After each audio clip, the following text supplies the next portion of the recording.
I thank God and bless Mangal for giving us this opportunity to come in front of His presence and to glorify God's name and also to showcase our God gifted talents.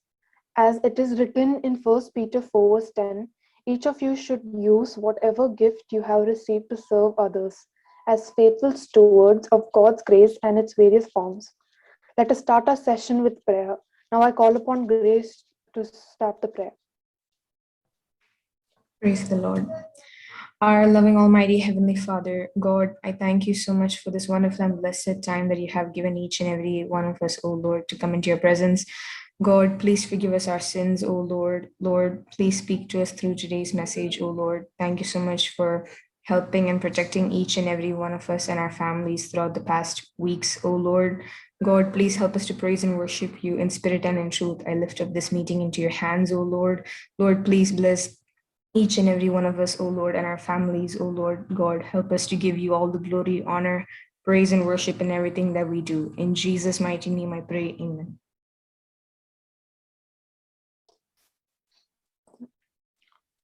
In Psalms 95, verse 1, it says, "O come, let us sing to the Lord. Let us make a joyful noise to the rock of our salvation. Let us all sing and praise God." Now I invite Danny to sing a song. Praise the Lord. I thank God for giving me this wonderful opportunity to sing and praise His name. I thank Blessed God for giving me this wonderful opportunity. The song I'll be singing is King of My Heart.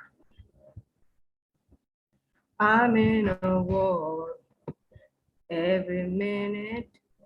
I know for sure I'll never win it. I am David up against Goliath, and it's a fight for my attention. I being pulled every direction. This world tells me just what I can see. Lord, won't you help me believe what I believe? 'Cause you are bigger than any battle I'm facing. You are better than anything I've been chasing. Savior and royalty, the only hope in me. Jesus, you are the King of my heart, heart, the King of my heart, heart. All by myself, I fall to pieces, but you are strong.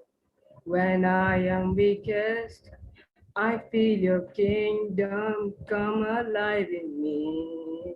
My feet are bruised, but they follow where you lead. 'Cause you are bigger than any battle I'm facing. You are better than anything I've been chasing. Savior and royalty, the only hope in me. Jesus, you are the King of my heart, heart, the King of my heart, heart. Your love is deeper than the ocean. You wash away my brokenness. Your arms are always open. Come and rule in me. Come and be my king. 'Cause you are bigger than any battle I'm facing. You are better than anything I've been chasing. Savior and royalty, the only hope in me. Jesus, you are the King of my heart, heart, the King of my heart, heart. Thank you. Thank you, Danny, for that lovely song. In Hebrews 4, verse 12, it is written, "For the word of God is live and active, sharper than any double edged sword." Now I invite Noah for the message. Praise the Lord. Greetings to all. I'm grateful to God for giving me this opportunity to share the word of God among you. There's a beautiful verse which we all love and often say and take courage in difficult situations. That is the first verse of Psalms 46. God is our refuge and strength, a very present help in trouble. Regardless of time, from the creation of this world in ages past or this present era, this verse stands with the very same meaning and power. Control of this universe is not in human hands. Mankind should humble themselves before the Supreme Creator. The Holy Scripture contains many historical events, the wars that kings and emperors fought, how insignificant people raised up to thrones, how miraculously impossibilities were solved within no time, uncountable miracles described as here and there, then here. The history of Abraham, of Joseph, the son of Jacob, the history of Moses, of David, and so on. Everywhere we see the immediate help God provided for his chosen. When we enter into New Testament, miracles and the presence of God we see in multiplied numbers. The reason is Emmanuel's presence. There Peter dared to walk on the water. Millions of people were fed and they rejoiced. Dead were brought back to life again. The blind saw, the deaf heard, and the dumb spoke. Countless was his doings. After the death and the resurrection of Jesus, wonder works was multiplied because Emmanuel was with them. But wherever we see the closeness of God and his wonder works, either in Old or in New Testaments, we see clearly that his saints stood humbly looking upon him for his help. The power of the scripture verse of Psalms 46, verse 1 is the same today. Only we have to come close to our Redeemer. We have to put our faith totally in Him. Moreover, we have to humble ourselves, confessing our inability before our Lord. The struggle of this troublesome period is so fierce, one upon another, one after another, it keeps on coming. This world has turned to a roaring sea that riseth the waves of horror. These are endless phenomena which will continue. Our hope is the coming of our Lord. Then we are escaped from all dangers. Till then, we have to look to His face for the deliverance of these calamities. But in faith, we have to proclaim God is our refuge and strength, a very present help in trouble. So let the waters roar and be troubled, will not be fear. Let us all depend upon our Lord. May His name be glorified. Amen. Thank you, Noah, for that wonderful message. In John chapter 15, verse 16, it says, "You did not choose me, but I chose you and appointed you so that you might go and bear fruit, fruit that will last, so that whatever you ask in my name, the Father will give you." Now I call upon Jason for the missionary challenge. Praise the Lord. I thank God for giving me this wonderful time and opportunity.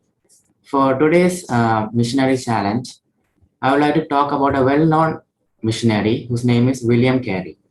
So William Carey, born in a small English cottage, Carey was the son and grandson of school teachers.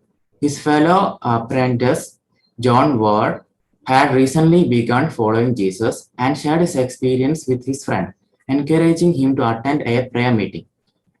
Impressed by John's godly life, Carey began his own spiritual quest by attending the prayer service. There, the Lord spoke to his heart, and Carey also surrendered his life to Jesus. Then, together, John and William had their employer to Jesus. His spiritual life also grew. It was reading the stories of Captain Crook's travels that opened Carey's mind to the existence of other lands and peoples growing in his Christian faith. He could only think of the spiritual needs of people who had never heard the gospel, and he prayed that God would make it possible for him to do something about the fate of those people who lived in spiritual darkness. His preaching ministered to people, and more he was invited to take services at the same time. He began to grow in his hunger for knowledge, including learning languages. He taught himself the languages Greek, Hebrew, Latin, French, Italian, and Dutch. After some time, Carey decided to write a small booklet containing information about a single subject, in which he expressed his burden for the spread of the gospel. 87 pages in length, It was the result of 8 years of thought, study, and composition. In it, Carey laid bare his own soul. He showed how the command to go, as well as the promised companionship of Christ, applied equally to the Apostolic Church and the Church of his century. It was a literary masterpiece and has been called a charter of modern mission and the distant point of departure in the history of Christianity. This was the spark which fired into the life the burning embers of missionary zeal that God had led in Carey's soul.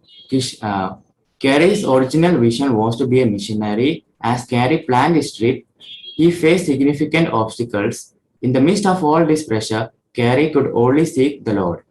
One by one, the problems were solved. After 6 years of faithful preaching, no Indian had come to Jesus. For a Hindu to receive Christ and be baptized would mean to be thrown out of caste, to be cut off from family and friends, and to make all social contact difficult. A number of Europeans had come to Christ, but Carey's desire was to see Indians enter the kingdom. In these days, Carey wrote in his journal, "This is indeed the valley of the death of shadow to me.